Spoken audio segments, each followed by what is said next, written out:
There's a reason you clicked on this video. Raise your hand if the first half of the year didn't go exactly as you wanted it to go. Maybe something happened, you went through a trauma, the year just got so overwhelming, you ditched your goals to the side because, I mean, what the hell, you just need to get through your day. That would be me. The first 3 quarters of the year just hasn't gone as planned. These 5 things have really helped me in those times that I've gotten into a creative flow state and was productive throughout my day. The first tip is to go on walks. This is probably the most underrated and one of the most important tips here. If you're like me and you share your office and your room, like they are in the same place, raise your hand again. I eat here, I have my entertainment here, and I also work here. So to find that separation between my bedroom and my work space is really difficult sometimes. But what really helps me is going on walks and allowing my brain to reset and just get a little bit of air. When I come back to work, I feel more energized again, and it's easier for me to get back into the rhythm of things again. Next tip is to have a reverse to-do list. Now, if you're like me and you get overwhelmed by a really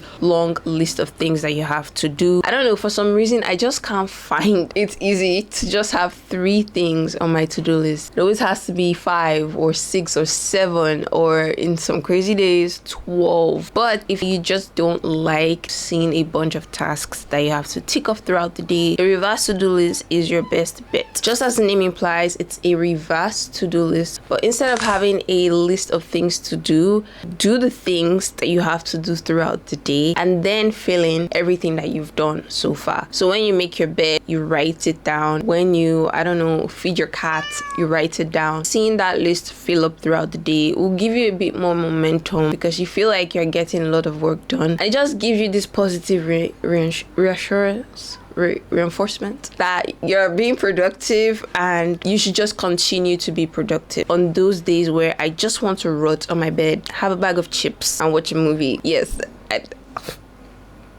no judgment here, it helps me to just get out of bed and know that, you know what, there's nothing specific that you have to complete, just do something. And as that list fills up throughout the day, it just makes me want to not lay around and be lazy because I'm already productive. Why not keep being productive? You know what I mean? My next tip is to have a to-don't list. What separates you from the masters of this life? People who have mastered productivity, mastered a certain skill or an art. These people have a system because they know what to do, and they also know what to not do. Because if everything goes, you're going to be distracted throughout your day. So you need to know what are the things that you should be doing throughout the day and what are the things that you shouldn't be doing throughout the day. A little example is don't touch your phone until 1 hour after you've woken up. Things like that. But you will pick what your to-do list is depending on what exactly or what specifically distracts you in your day. The next tip is to be honest with yourself. It's already almost the end of the year, so you need to ask yourself, am I really being lazy? Am I burnt out? This was a shocking realization for me, but I was actually burnt out. It was like the 3rd quarter of the year. I had this huge goal that I had set for myself and was really overwhelming me. So I had a lot of pressure on myself to complete it before half of the year actually. And I was very, very overwhelmed and I burnt myself out. And here's the thing with being lazy or being burnt out. They are very similar things,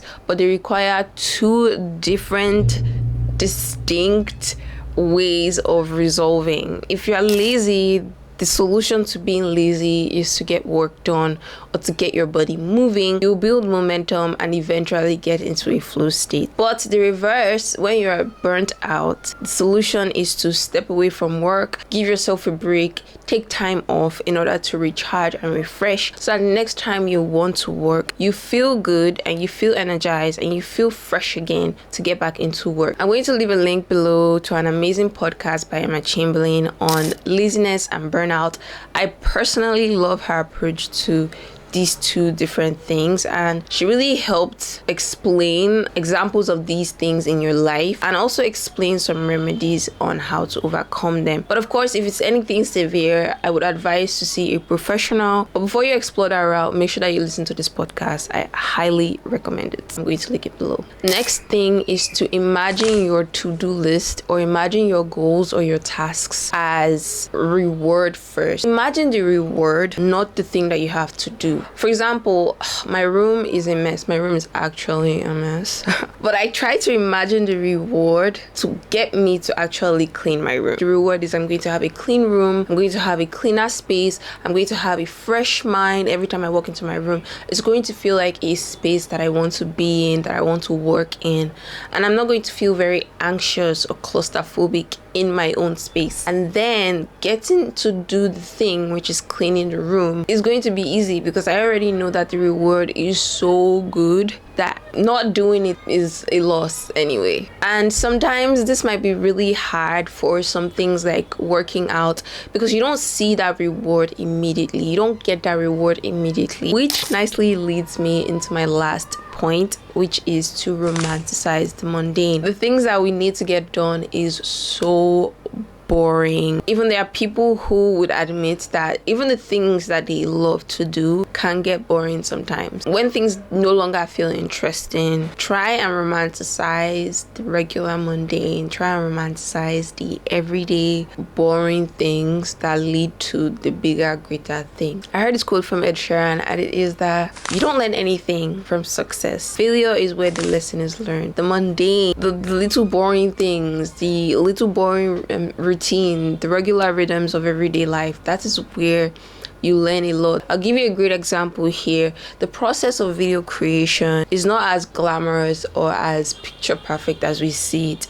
I've learned to admire the people who champion this field, filmmakers. I have actually personally dabbled in video creation and filmmaking, and I can tell you firsthand, it is not as easy as they make it seem. It takes a lot of work, it takes a lot of practice, and it takes a lot of expertise to be able to create amazing films like they do. But the actual act of doing it could be boring at the start. It's the finished product that always looks beautiful and glamorous, but the regular rhythms of creating video, scripting, directing, knowing how to use certain equipment, which could take a lot of time and a lot of expertise. There's so much that goes into it that we as consumers don't get to see. It just goes down to appreciating the boring stuff and, embracing it as a part of the process to this bigger, greater thing that we're trying to achieve. And I hope you smash your goals because I believe it's important to you. That's why you clicked on this video. That's all for today. I'll see you guys in the next one. Bye.